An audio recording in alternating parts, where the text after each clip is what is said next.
Good morning, everybody. Welcome back to the Big Bad Bench.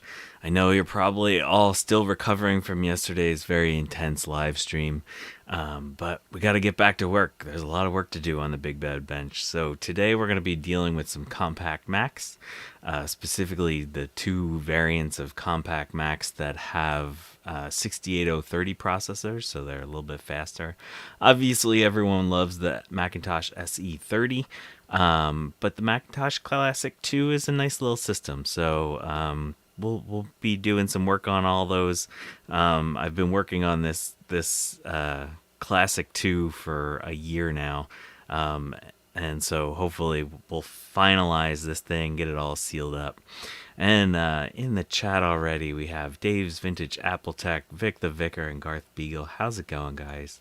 Thank you for being here. Always great to see you. Let's see. Are we working here? Let's see. Sorry, my internet has been a little buggy today.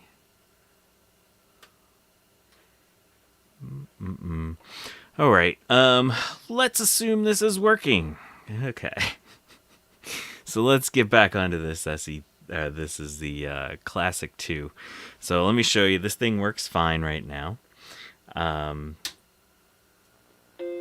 Chime.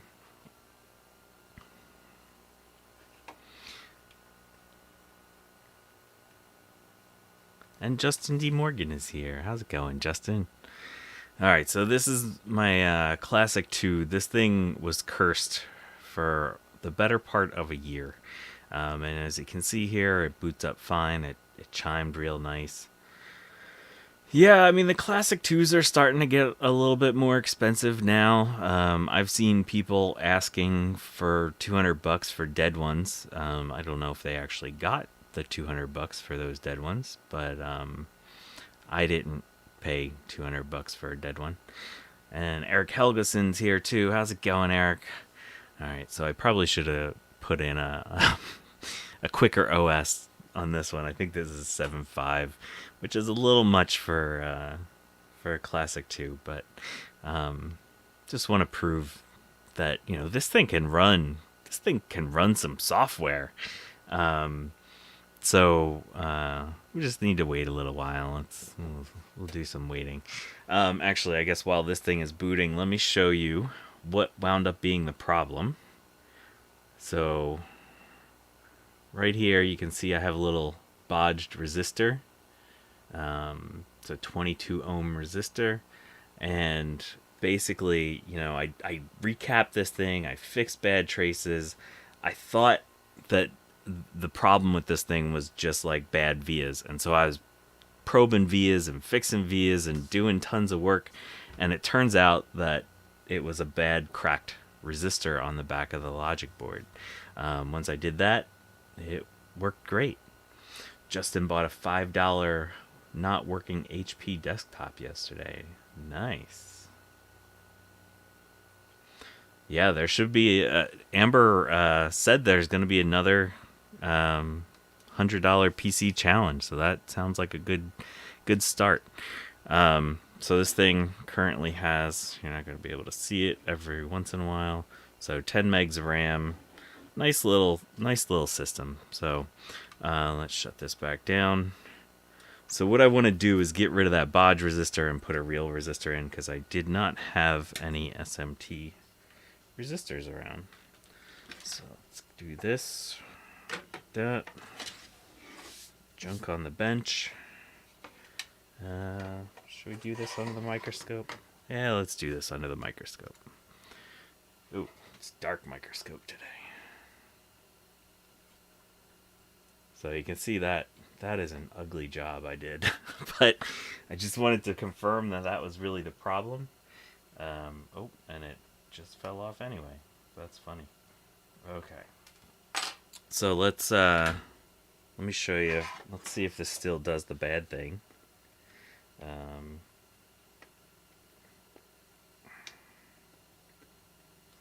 Oh, sorry. I switched up to this.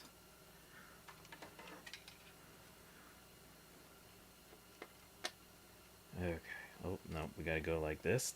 So this is just an ATX adapter.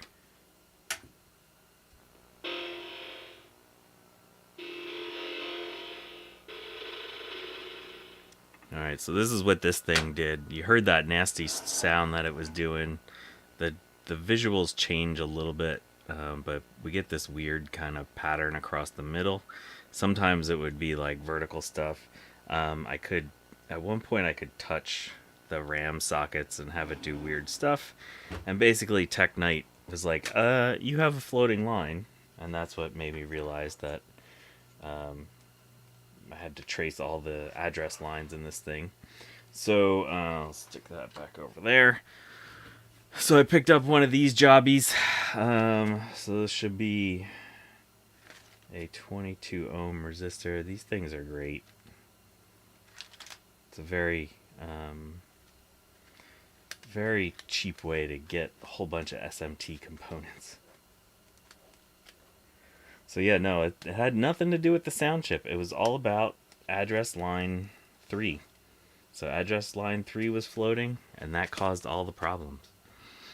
So hopefully what we're going to do is put on a new regular SMT resistor, and this guy should be back to happy. Let's go back to the microscope. Why is my microscope so... Oh, because I didn't have the thing pulled all the way. Alright, let's go back down. Okay. So, what we're going to do... Where is this? I'm going to clean off that solder joint. And like I always do with solder joints, I'm going to just flux it up a little bit first. Those books, I think I paid like $25 shipped for it.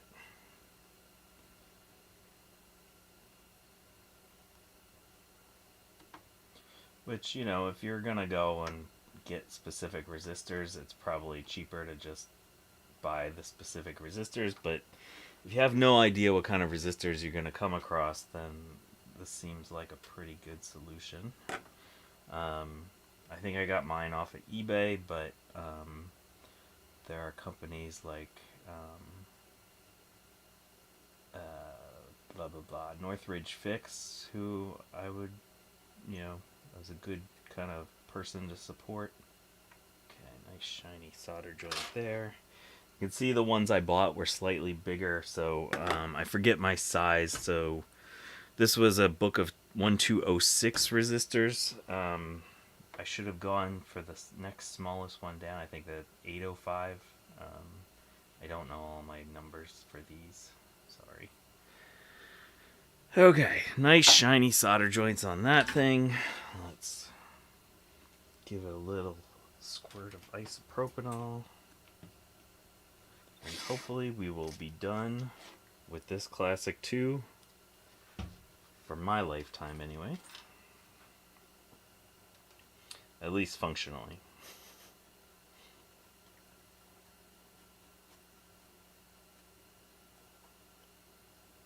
Ah, yeah, that's pretty.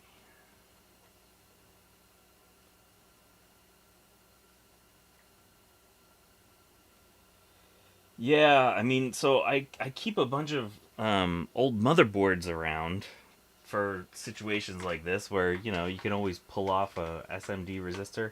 I could not find one of these. So 220 is a 22 ohm resistor. I could not find a motherboard that had one of those on it. So I was like, screw it. Finally got to buy them. All right, so let's go back to here. Go back to here. Pop that on there. Put that on there. Let's use a mouse. Alright, let's see if this thing's good to go now. Nice chime. So, if you have a Mac Classic 2 that has weird noises when you turn it on and garbled weird blocks on the screen, and you know, normally when these things have problems you get like those big vertical bars. This was a problem I could not find online. So oops, there it goes. Okay, good. It's like, wait, why isn't it going to boot up? Alright, so let me put this back before I lose it.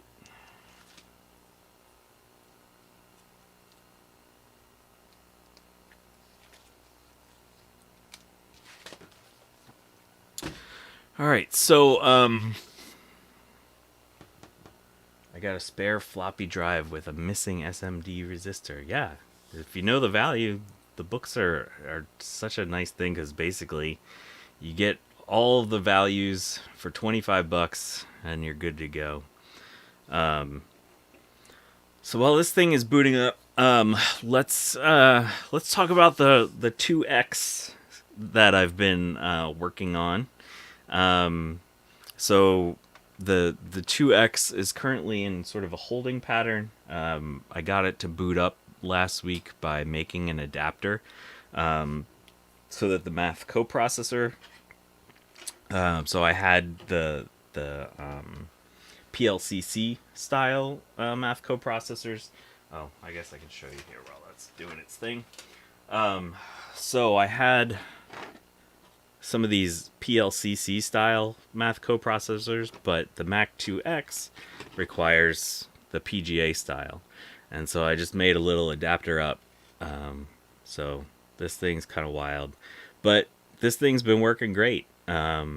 This board has a weird issue that if I change anything, like even if I switch from the internal BlueSCSI to an external BlueSCSI, it does a SADMAC chime. If I change the amount of RAM, it does a SADMAC chime, but you just restart it a couple times and it goes.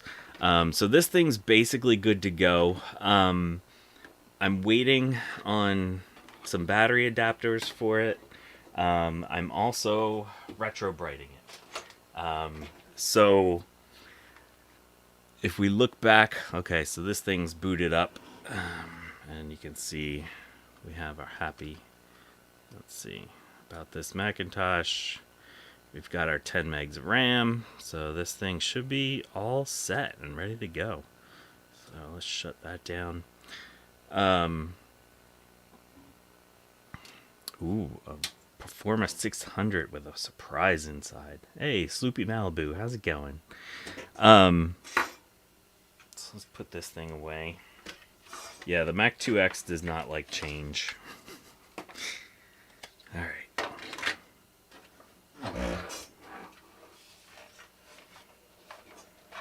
Set that down like that. Get rid of our extension cable.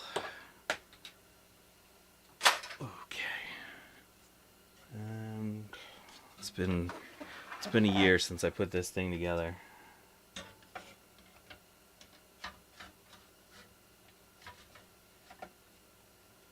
There we go. It always bothered me that there's like nothing holding in these boards.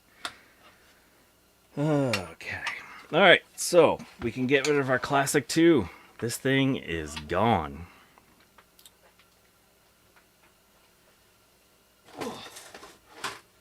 Okay, so let's zoom out for a second and let's show you where I'm at with the 2X. No, that's zooming in. Okay.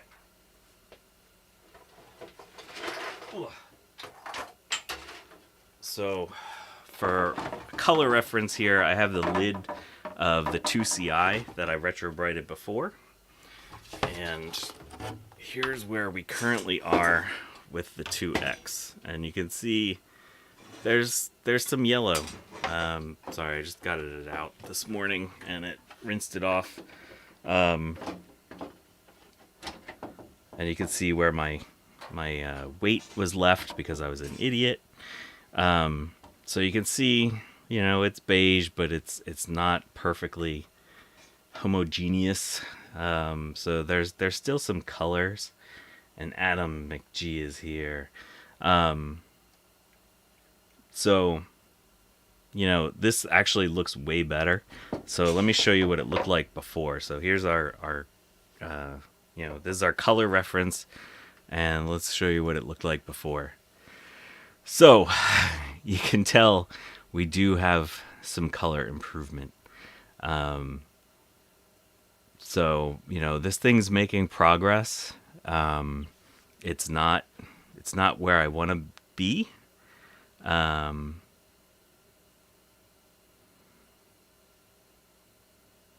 go back to here.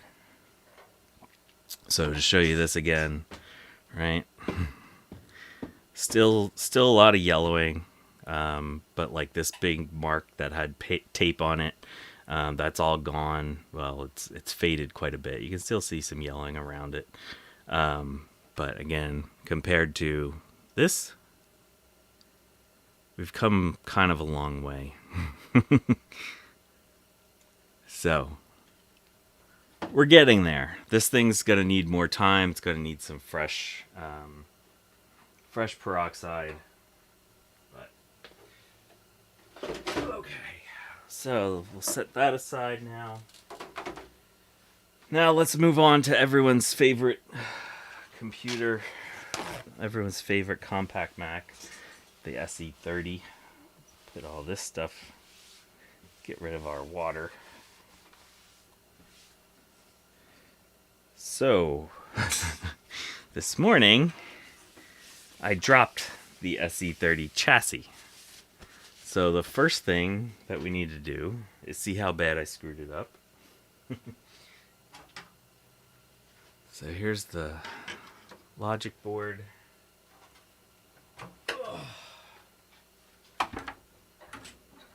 And here's the chassis. I have not restored this SE30 chassis. I don't think I'm going to retrobrite it. I think I'm gonna like get rid of the tape, but I think I'm gonna try to leave this one beige. Yeah, so you can find SEs for very cheap, but you know, with an SE you're dealing with a 68,000 processor. The SE30 68030, much more potent. With SE you're also limited to 4 megs of RAM, whereas you know, if you want to get stupid, you can put 128 megs of RAM into an SE30. So you know, it's all about what you want to do with it. I had been looking for an SE30 for a while, so it took me a long time to find one. I finally found somebody that's about a half hour away from me that's basically an SE30 hoarder. He actually stopped by one of my streams once. Really nice guy. But he has a lot of SE30s, and so he was kind enough to sell one to me. It's not a perfect one. The main case is actually fine. No major issues. I mean, it's dirty, but we can clean that up. It had, where was it? There we go. You can see there's a crack right there. When I got it, the whole bottom of the faceplate was like pushed out, and this crack was open. So I sealed this up with some acetone, you know, melted it like Dave's Vintage Apple Tech taught me, and so it has been pretty good since then. I don't think I've ever actually checked this chassis, so I think what I'm gonna do is put a regular SE board in here first.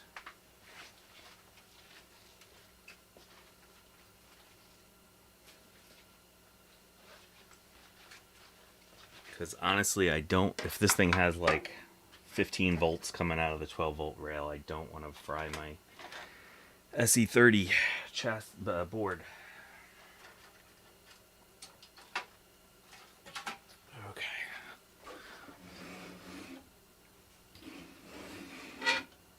Hey, KMac has repaired 3 out of 4 2SI power supply units.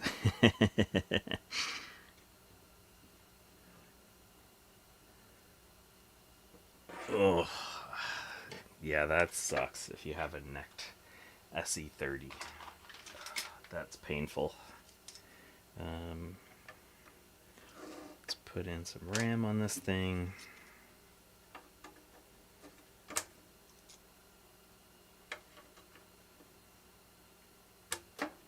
I think this logic board is good.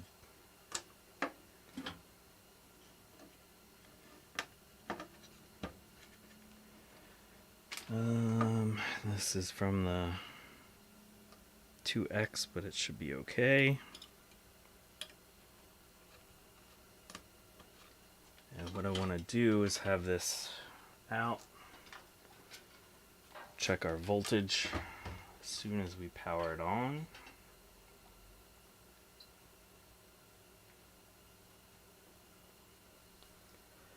I guess I should plug it in, right? Yes, the 2SI power supplies are, well, they're the worst power supplies as far as leakage goes. I really hated working on the 2CI power supplies, or the 2CI power supply, because all the layers.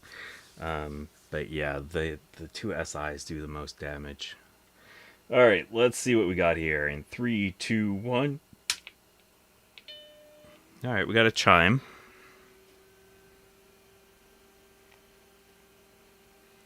And we got stuff on the screen. Okay, so... Oh, yeah. So we're at 12.7 volts there. So that's a little high. 4.96.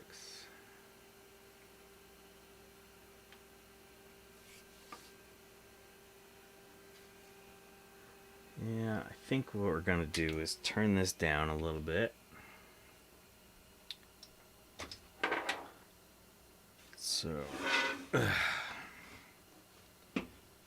let's see if it's possible for me to show you. Oh, I'm missing tools.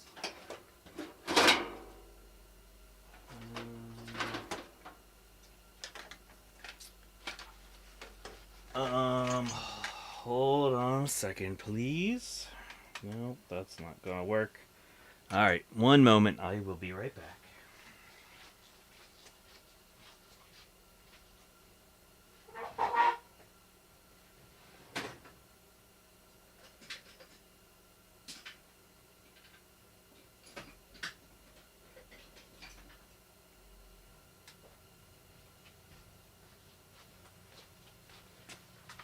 Alright, so in these power supplies,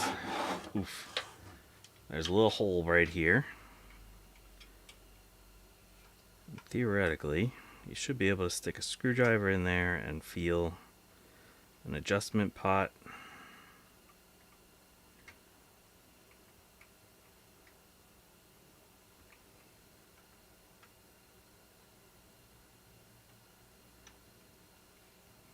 Not feeling it.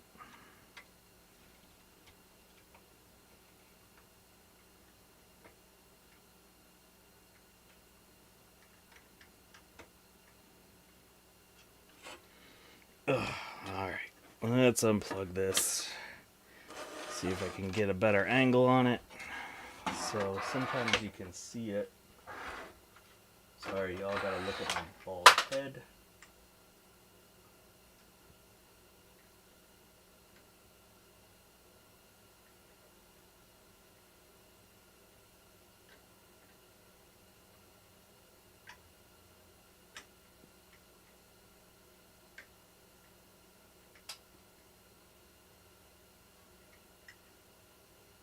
Okay, that looks weird.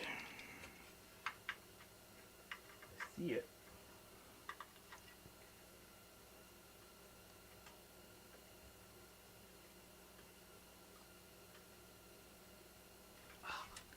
Darn it.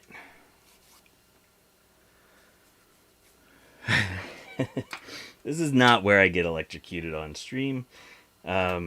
You'll have noticed that I pulled this out. Alright, let's pop out the power supply. I really didn't want to have to do that, but I guess it's not a bad idea to take a look inside this thing.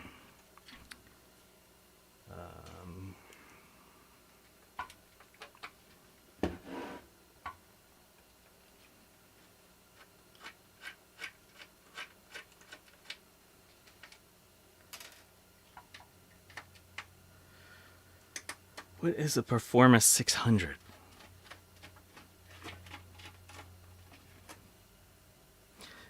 Isn't that like a 2CI?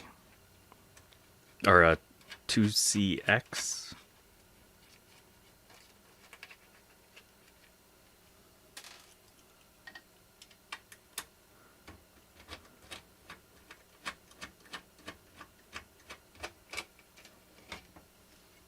The board... Oh. The board to the right are getting bent to shit? No. This is how I bought this.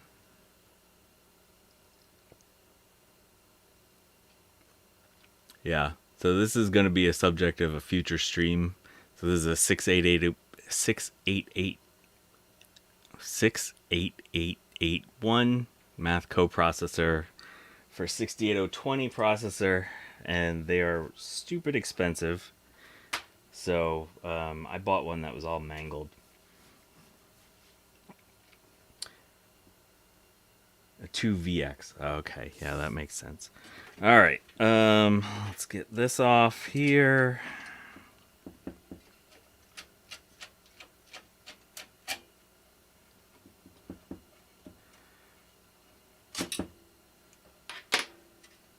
Okay.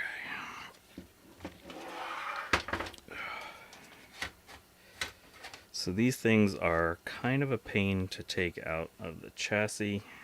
Gonna take off the neck board because I don't want to damage it. And Trina's here. How's it going, Trina? Okay, get that out of the way. Get this out of the way. Okay. Now we should be able to get this out of here. No. Darn you, SEs. Why do you have to be like this? I could have sworn I was able to get these out without taking out the whole... Nope. Gonna have to take that off. Alright.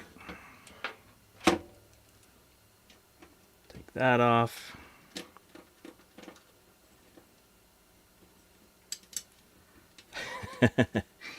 Do you want to see? You want to talk about this CPU upgrade card? Yeah, so I found that this week. I'll probably work on that system tomorrow during Dave's stream. Okay, so we can kind of sneak this by, I hope. Come on, sneaking out.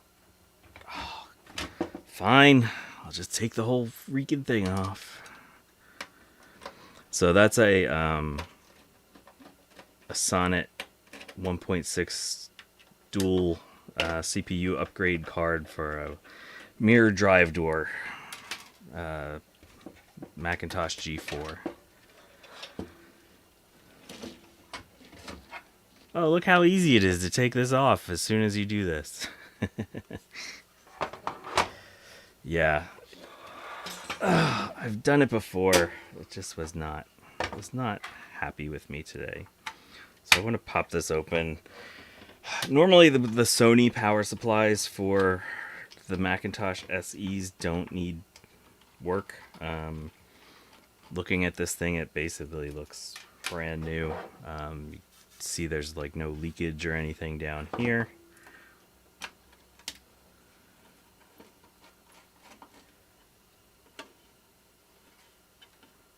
We streamed the after party from Trina's stream last night. I saw that. You guys were up late last night streaming. Okay, so yeah, you just need those two screws, these two screws. Then you pop that over, slide that back, and there's that right there. So that is our voltage adjustment. Let's get a little deoxit on there, if I can find my deoxit. Oh, there it is.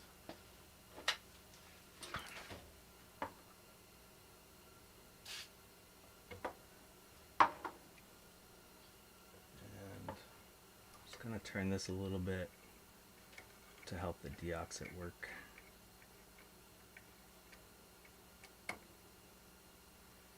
Oh yeah, I think that thing was cranked all the way. I think that's why it wasn't adjusting. Okay. So now what? Now we gotta So I think now if I do this the right way, so they leave this thermal pad loose over here so that you can get the screw and make it do your adjustment. So let's see. Let's see if that adjustment is adjustable at this point now that I loosened it up.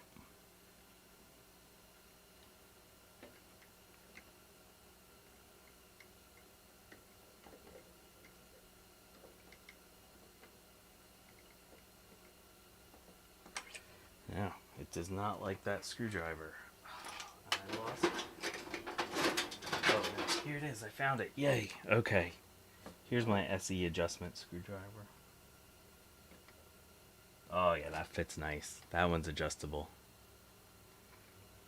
Alright, so let's put this thing back together now. Screw. Oh, but yeah, let's take a look at this real quick before we put it back together. So you can see giant, beautiful Rubicon cap right there, but there's not even a hint of leakage around the bottoms of these caps. These are nice. So as much as I hate Sony power supplies in the 2SI, in the SE, they seem to be great.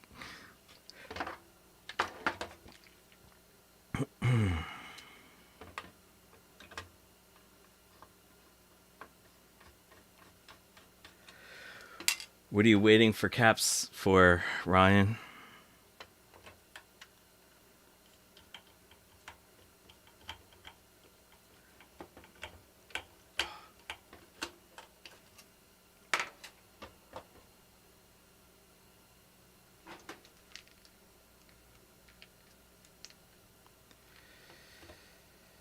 Yeah, Adam, but my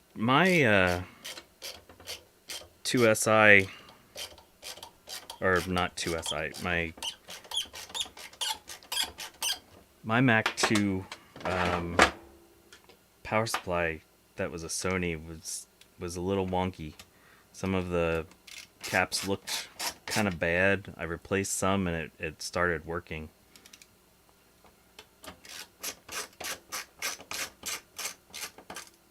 Yeah. It's not like one of the 2SIs where if you see a 2SI, you know you need to recap that power supply right away.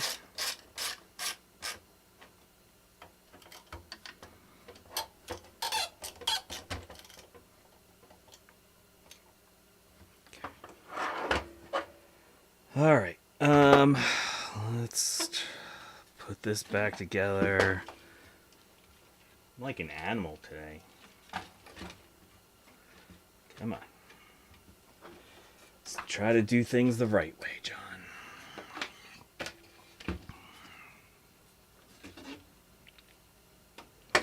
So today I'm showing you how not to disassemble your SE30. Alrighty. Let's put this in there like that.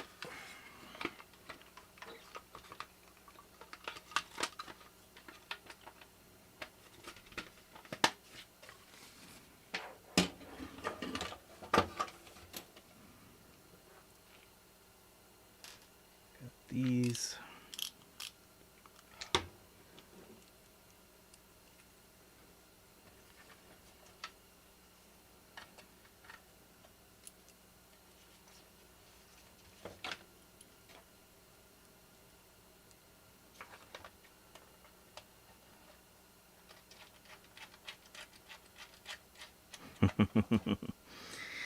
All right, while I am reassembling this thing, I just want to remind people that I am giving away a BlueSCSI V2. So just go check out my video from yesterday and leave a comment on that video, and you are entered to win. That one is open to the world wherever I can ship. The specific rules are present in the in the description of that video. Okay, so let's put this back in.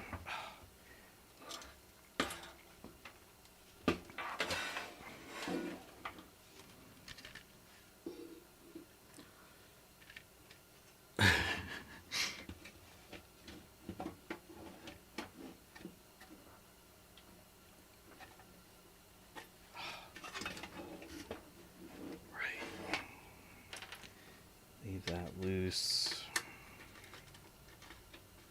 Sorry, it's been a while since I worked on an SE. I forget the order of operations. Put that like that, put that like that. Get those up in there.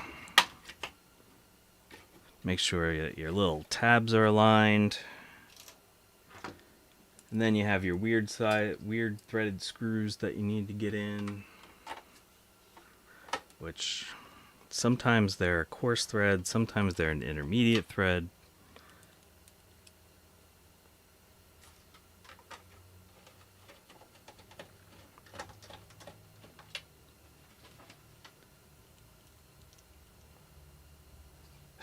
I love it when you lie to me, Trina.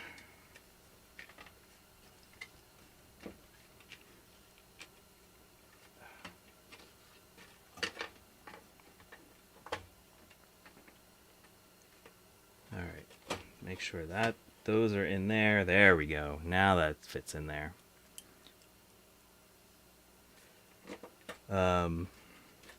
Also want to credit Will KMac Vintage again. He is giving away an SE30 that he made a new SE30 reloaded board for that is very beautiful.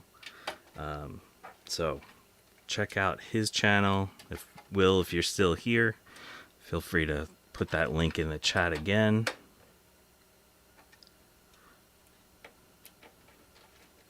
Oh shoot, yes, Vic, thank you. Just this little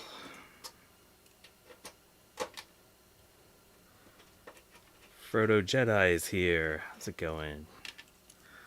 This little jobby. You can tell which way it was because you can see the little indentations from the screws.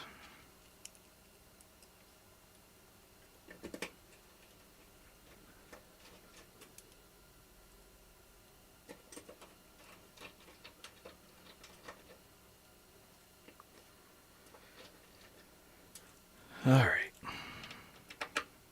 Tighten up all these now.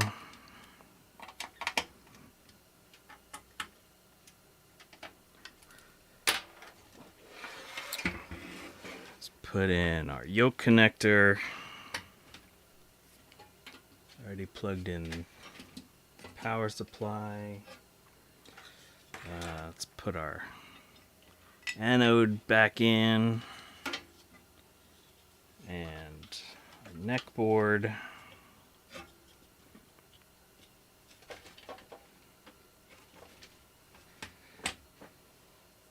All right, are we back to where I can actually plug in the logic board here? Whew, that was a lot. I wasn't expecting to do that today, but you gotta do what you gotta do. All right, let's put this in. Hook up our power connector. Make sure we're on our 12 because that one was higher than I wanted it to be. Extension. All right, what am I missing, people?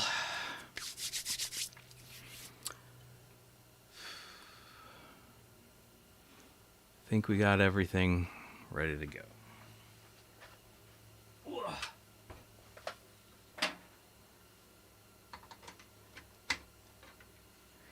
In 3, 2, 1.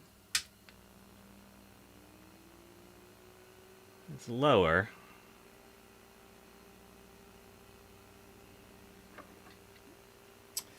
Let's see where our 5 volt is. 4.7. Oof. That's not where I want it. Oh, man. Alright, let's unplug this.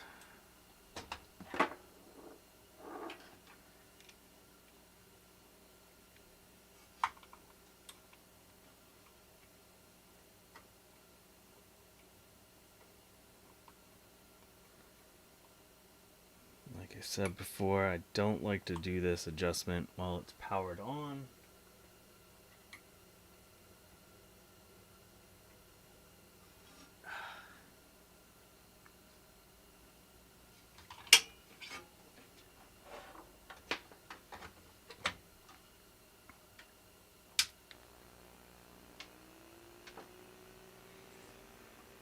.9, that should be good.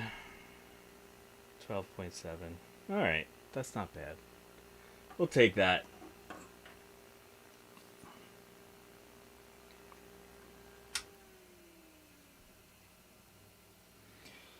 Alright, so let's see what the SE30 board does.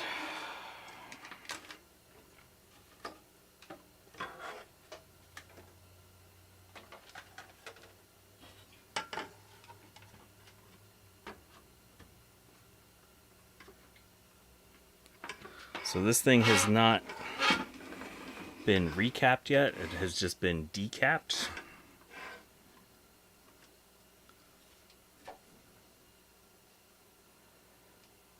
Three, two, one. Sound is not going to work because it doesn't have caps.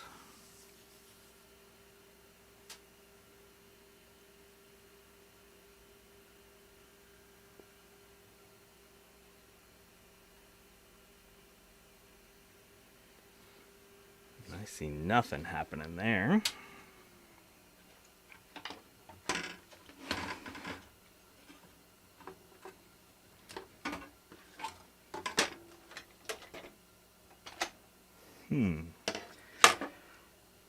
Oh.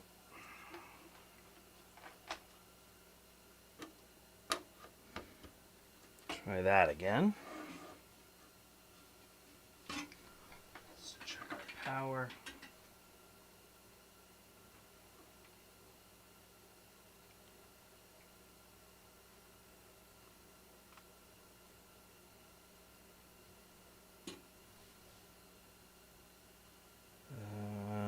This.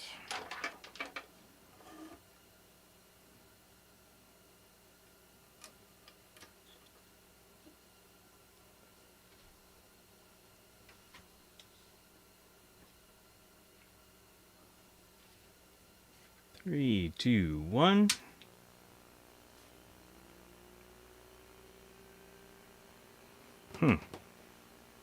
Okay. It's not liking this.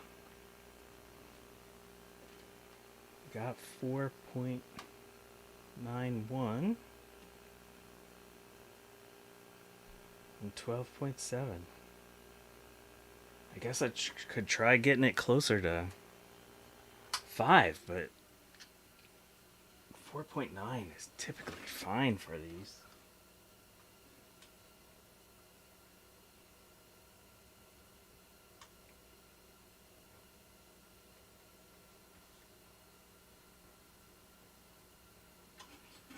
Okay, a little adjustment.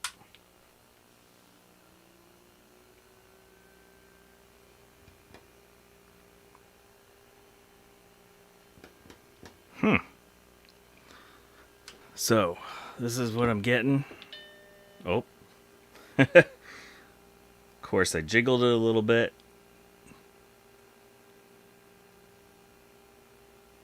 And it now is doing something.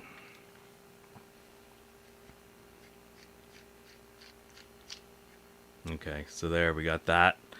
And we'll get a question mark in a second.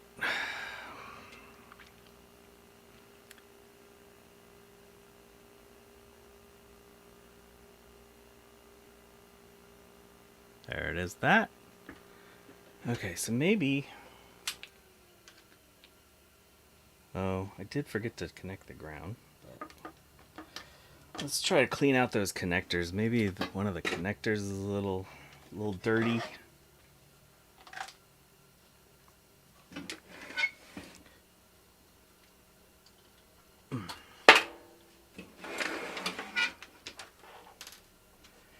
Let's connect our ground in case that's of concern.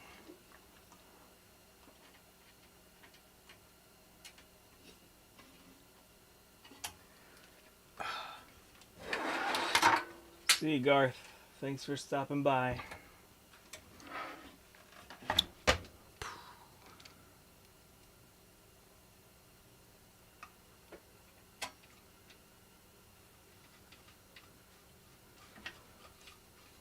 Let's connect that up. All right. So what I'm gonna do now, I'm gonna pop out all these connectors. Let's give them a little love. Let's do it on this side. Deoxit them.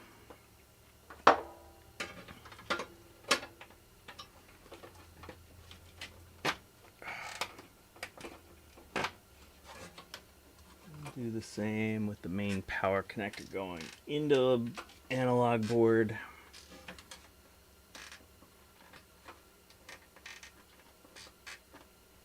These things are kind of a pain in the butt. Sorry, I'm not showing that off very well. There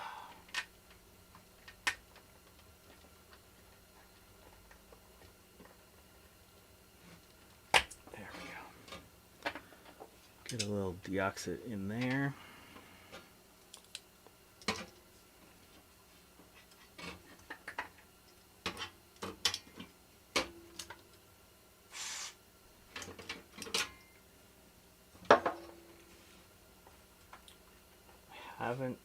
Let's pop off that back cover.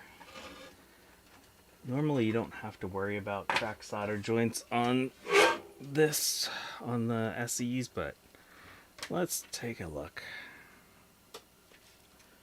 Cats are always getting in the way of those kinds of things, Trina. That's what they're good for. Because you don't really want to go do laundry, do you?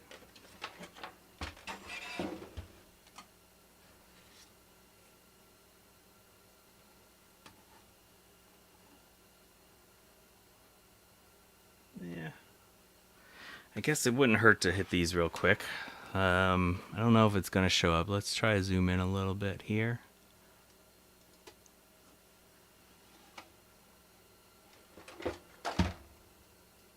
So you can kind of see the little circles around the solder joints on some of them. So let's hit them. It doesn't hurt.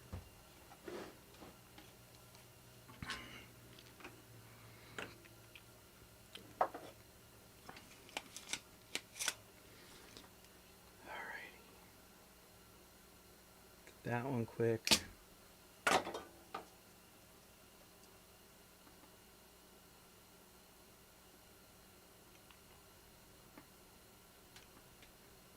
Ideally, I should have a bigger tip for this, but it's all right.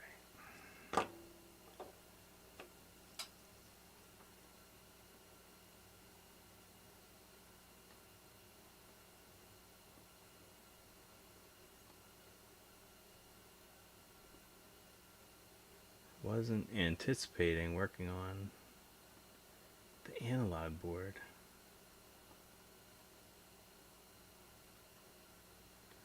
Really wanted to get to recapping this thing.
But you gotta do what you gotta do. Oh. Well, this is interesting. What the hell is going on there?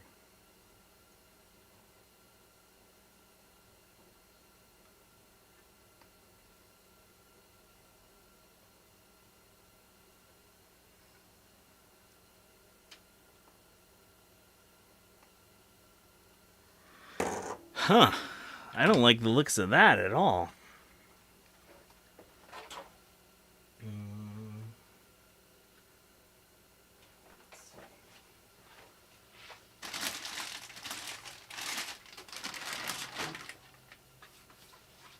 So I don't know if you can see what this is, but there's like little wires that someone ran. I don't. Oh, okay. That's just for the fan. Never mind. It's fine. I don't really care about that. Will today be the first 8-hour stream for me? Oh, God, I hope not. TV in the background makes good background ambience. Yes. Have I threatened it with e-waste status? I would never threaten an SE30 with e-waste status. Gotta be patient with the SE30s.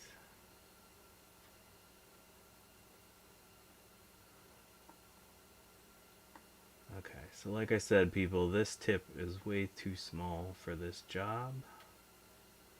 So don't do like I'm doing.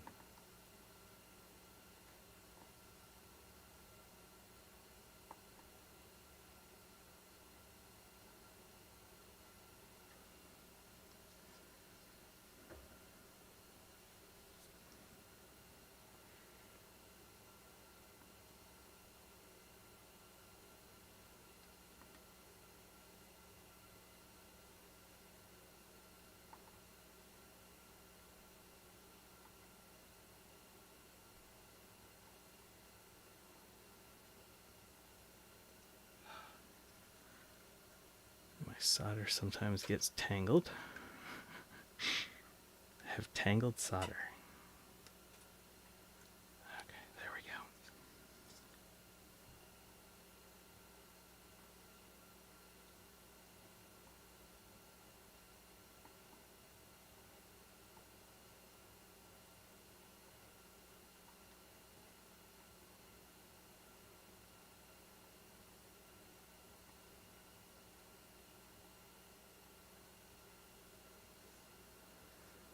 Alright, what else do we got here? Now that one looks kind of crappy.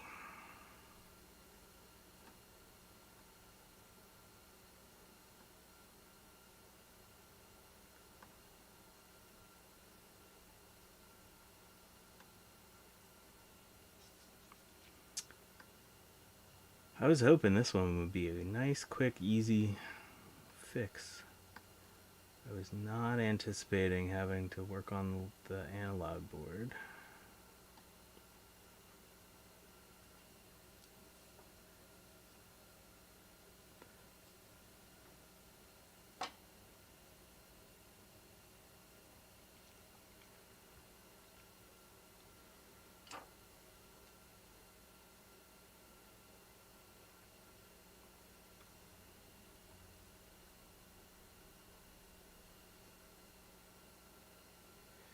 Alright, let's see what we got here. Let's clean that off. And let's try it again. Oh. Gotta zoom out. Okay. Let's try regular one. Gotta remember I don't have this on so I don't electrocute myself.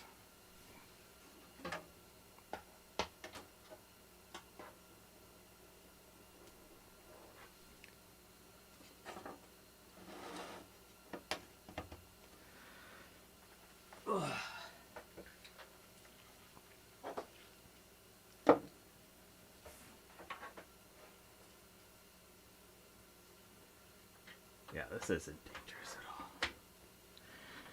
at all. Okay. 3, 2, 1. Okay, we got instant bong on that one, so that's good.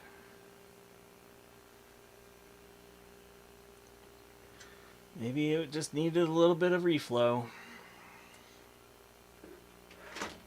Hey, I guess that's why you tune into the live stuff, right? Okay. Oh, you can't see.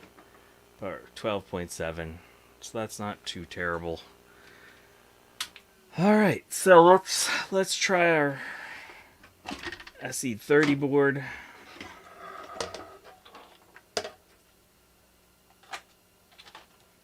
Again, we're not going to get a bong on this because there's no caps on the board, but it should still turn on.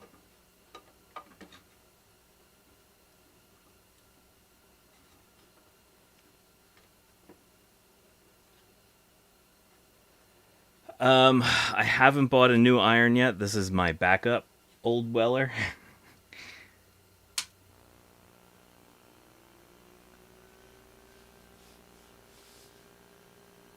Okay, excellent.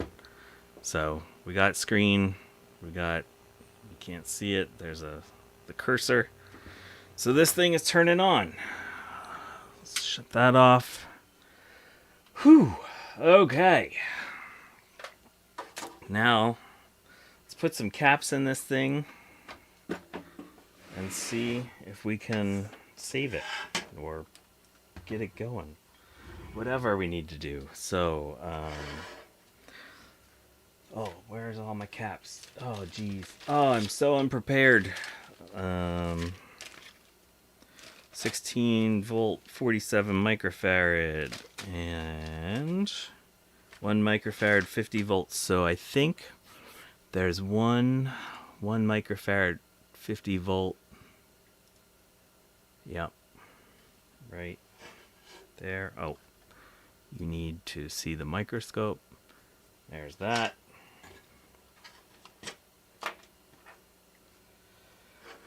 I got too much crap in the way. Okay, so this one right there.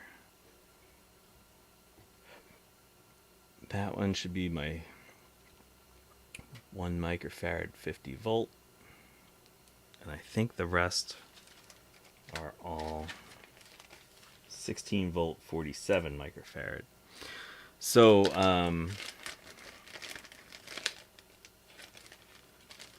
see. Let's use this little guy. So this board, when I got it, had been decapped. It had not been cleaned. There was corrosion all over it, but at least the caps had been removed. So it wasn't getting worse. You can see that there are lots of traces on this board that I've gone over.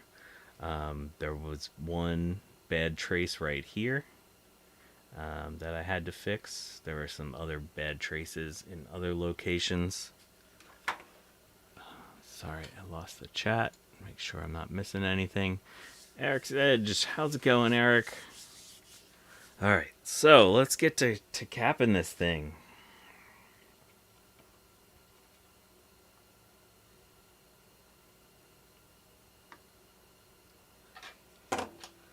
Whew, I can't wait to get this thing going.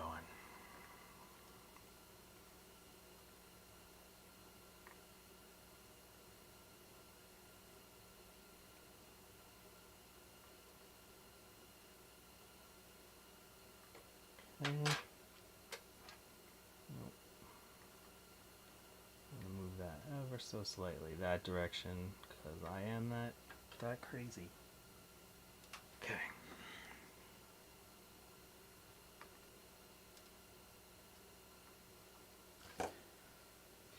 Alright, and now it's time to break out 16 volt 47 microfarad caps like it's nobody's business. So we have at least 3 right there.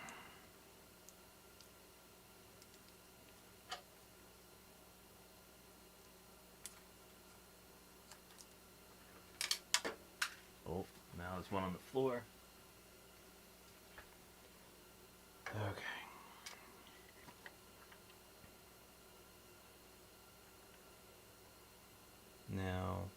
thing, okay, plus there, so this needs to get flipped around.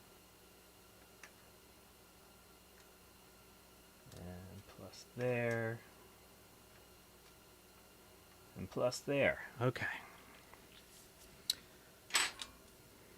So we're going to come in, tin one side of each of those.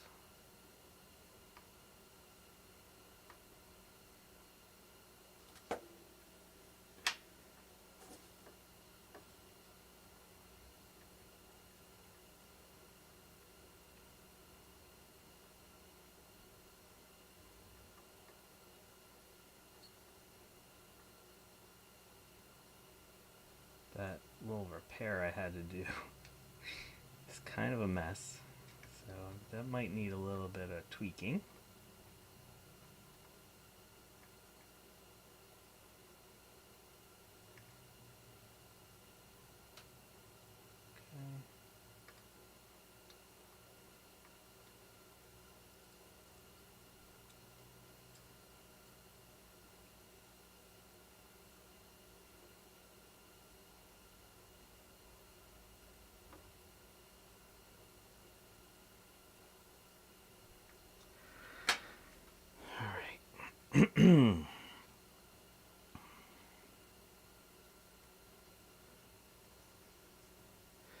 Yeah, so all the shiny stuff is traces that I went back over and tinned because they had been corroded. So this whole thing, I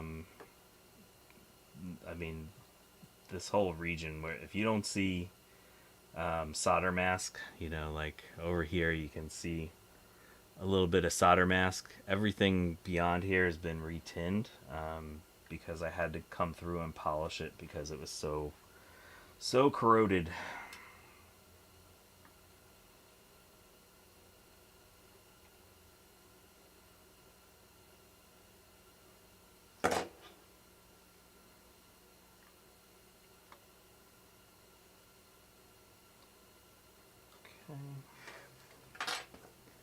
This thing's kind of a mess. Yeah, a lot of it shouldn't short. I think I have enough clearance around it, but hey, maybe we'll find out. So like that, you know, the trace that physically ran under this cap, I added solder mask to, because yeah, it needed it. Problem is, it added a lot of height. Okay, yeah, that's solid.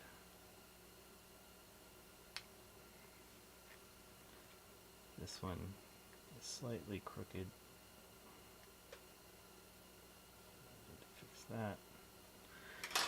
Okay, so that's that region. There's another section right here. Actually don't like how that looks, so polish that up.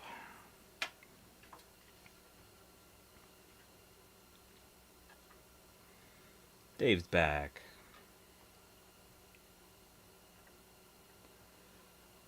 Yeah, I did give this thing a ultrasonic bath.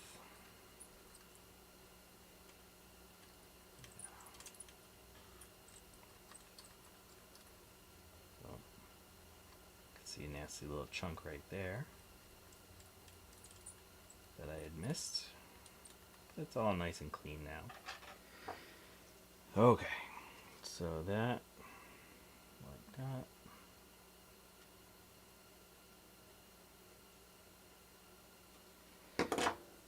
Just want to double check real quick. Yeah, I'm surprised a lot of these chips look as good as they did, considering where a lot of the how a lot of the rest of the board looked. Yeah, these are all 47 microfarad, 16 volt. Oh man. Boop. Close that. Close that. Sorry.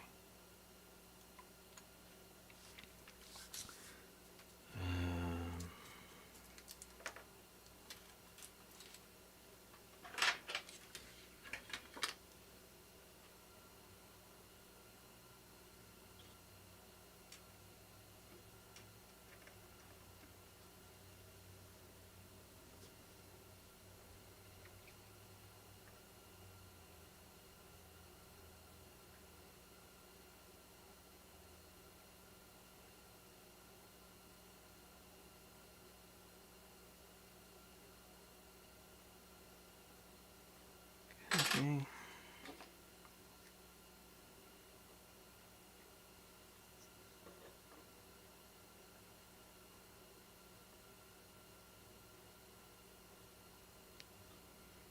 Now these three.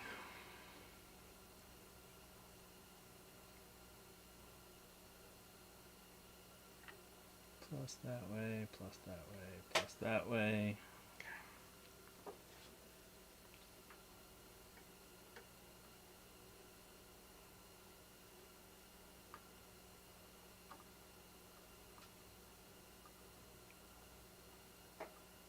Man, I thought I had cleaned all these and got them nice, but there's still some trouble spots.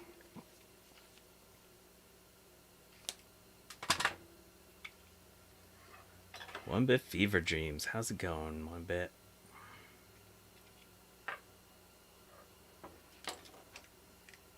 This is taking me longer than I thought this stream would, because I had to work on the analog board on this thing.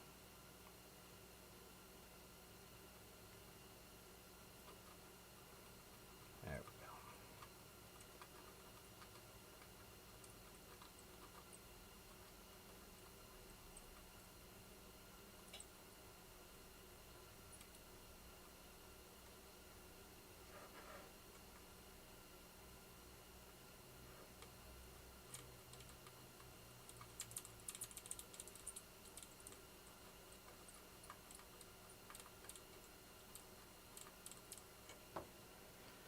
we go. Alrighty, let's retin that now.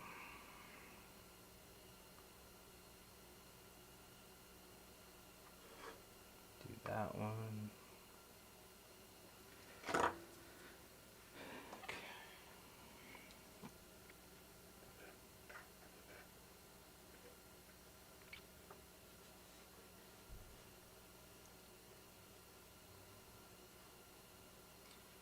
Alright, now this is where I'm going to burn the power connector.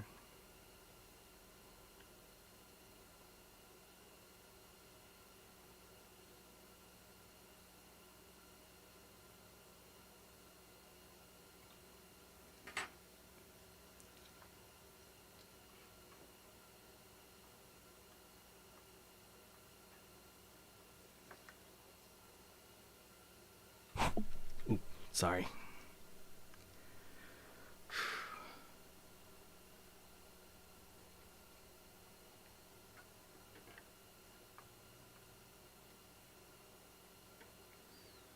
Oh, I didn't realize that all these caps are facing the same direction. That's a nice tip, Vic.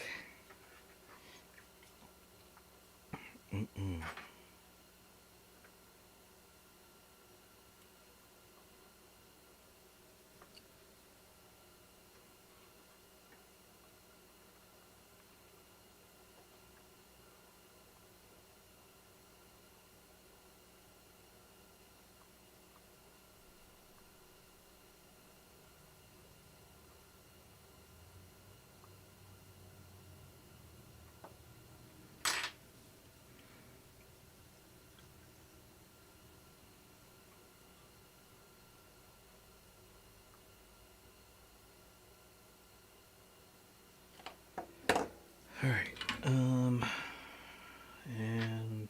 last cap right there.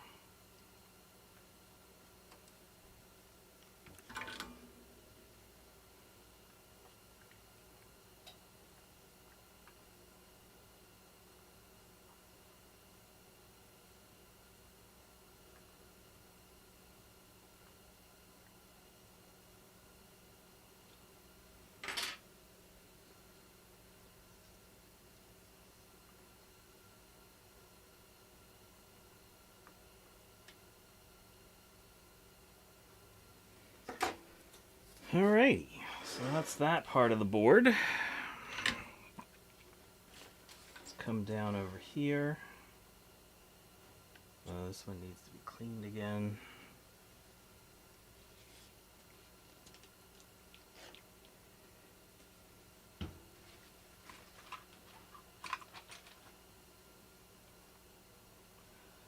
So I was worried about vias and stuff on this region, so I ran some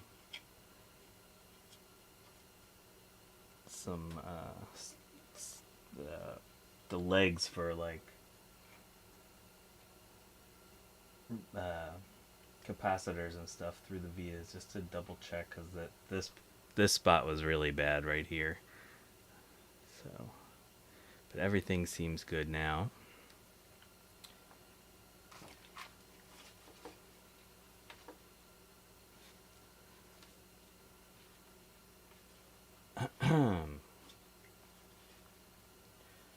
Is it daylight savings time right now in the U.S.? No, we just finished that. We just changed our clocks last weekend.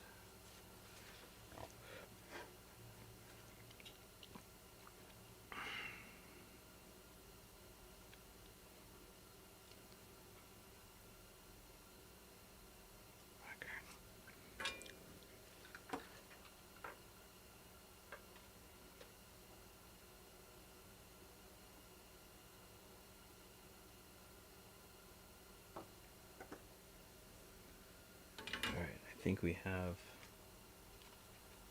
2 more caps. Oh, no. 3 more caps.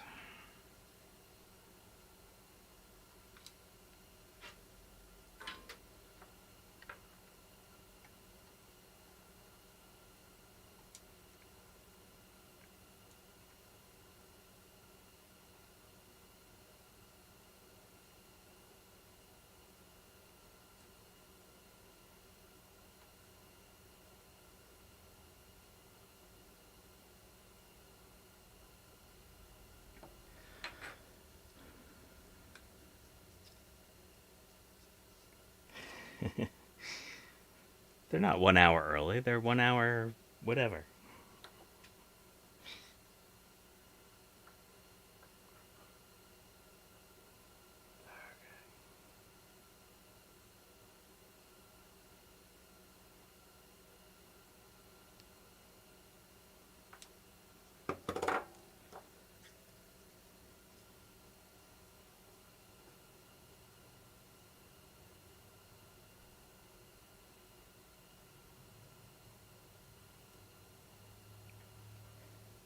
Right. Now we gotta do this one. Oh. Shoot. Not gonna be able to do that one, because it's got a trace under it, and I need to solder mask it. Okay, that's fine. We'll do this one.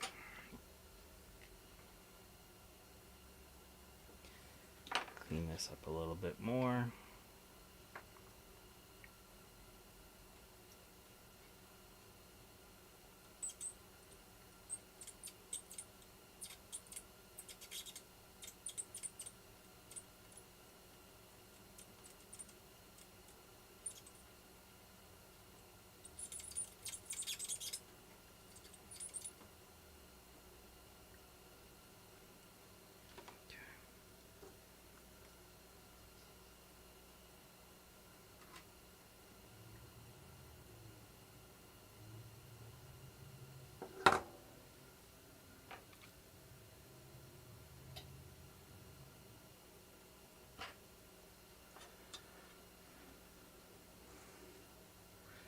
Half-hour time zone. Yeah, that sounds like the worst idea ever. That sounds like people that were just basically like, no, screw the government. We're not doing that.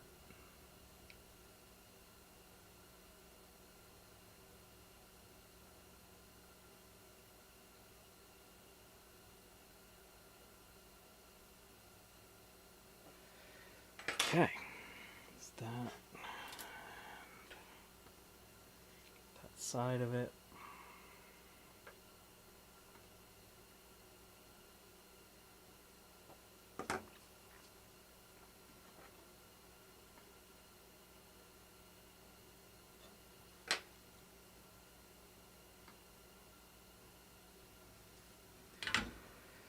Alright, I think that's all the ones I can do for now. I have to come back and do that other one, but my solder mask takes forever to cure, so I think we're going to have to skip that for the time being. Oh, this stream hasn't been as long as I thought it was. Alright, let's go back to this. We'll leave our 47 microfarad ones out just in case. And let's see if we get a chime with this now.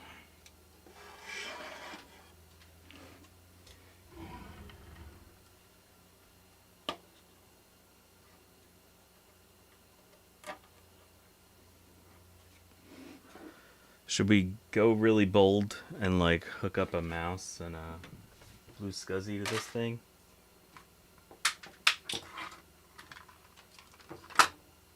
Let's get stupid. Let's get stupid and hook up a mouse and a BlueSCSI.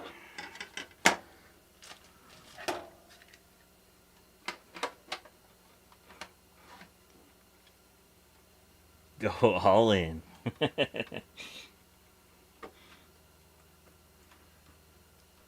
Okay, so we do not have electricity.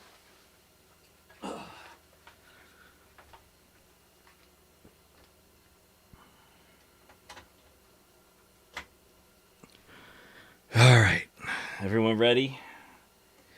3, 2, 1. Chime! Yes.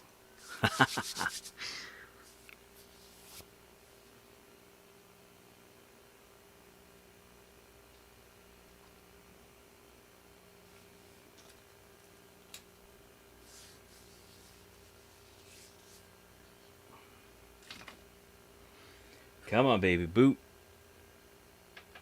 Oh, okay. All right, this is good. We got an error message. 7.5 needs more memory to start up.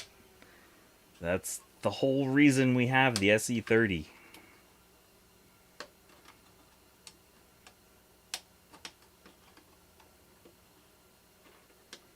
It's the whole point of the SE30 is more memory. So let's get these 1 meg sticks out of here and add some 4 meg sticks.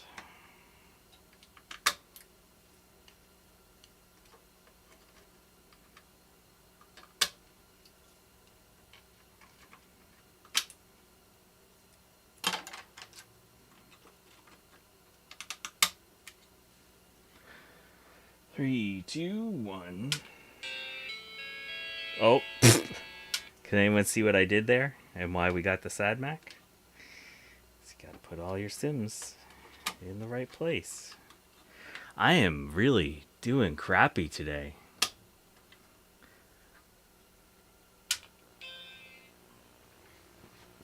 Alright, chime.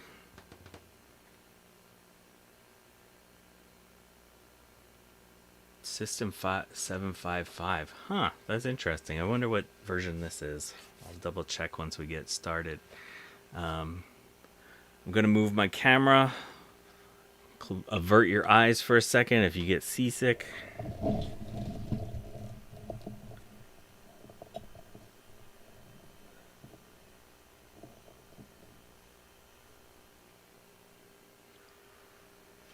All right, we're booting.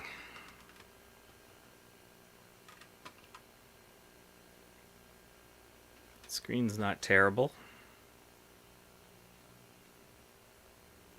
Geometry's a little off, but it's not awful. It's nice and bright. I don't see much in the way of burn-in.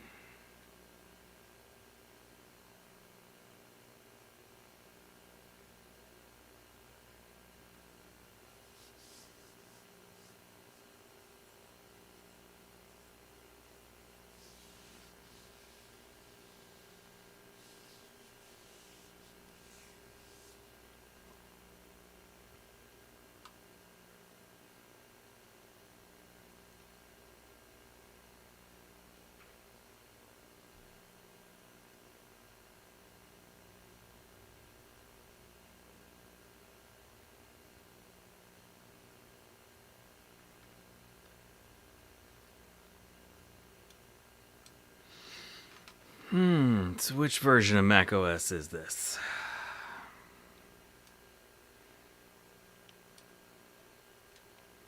This is system 753. So for some reason it didn't like what we were doing. It didn't like the 4 megs. It's good with this. Alright. I want to shut this off. My ultimate goal for this is to have 32 megs. So let's see if it boots with 32. So there are issues with the SE30 if you have more than, I think it's 8 megs. With the whole clean, dirty ROM thing, and kind of slows down performance or whatever. I do have a GG Labs ROM sim coming in that should alleviate that. So I'm looking forward to that.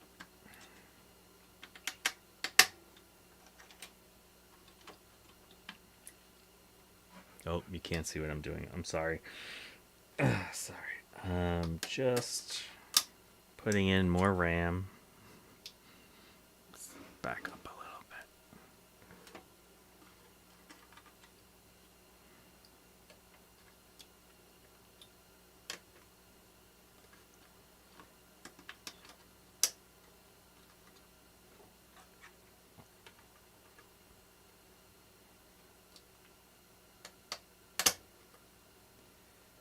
Okay. 3, 2, 1.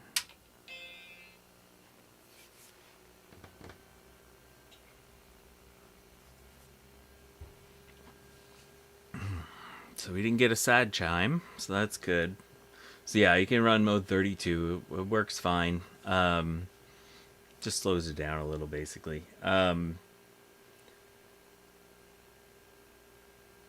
This ROM sim that's in here is going to go into the Macintosh 2X because I only plan on running 8 megs of RAM in the 2X. This one I want to run 32. All right, we are cranking.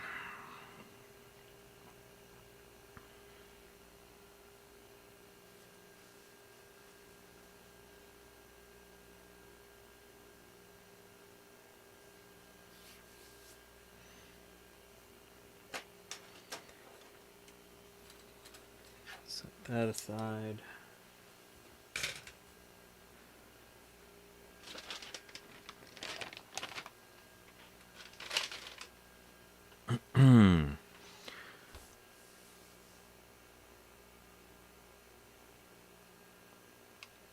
Yeah, I'm not gonna bother doing that right now. Just wait for the ROM sim to get here. And let's see. It should see it even if we're not totally up to speed. Yeah, there you go. 32 megs of RAM. Sweet. Well, there we go. We've got an SE30 with 32 megs of RAM. This is probably the fanciest computer I have. So fancy.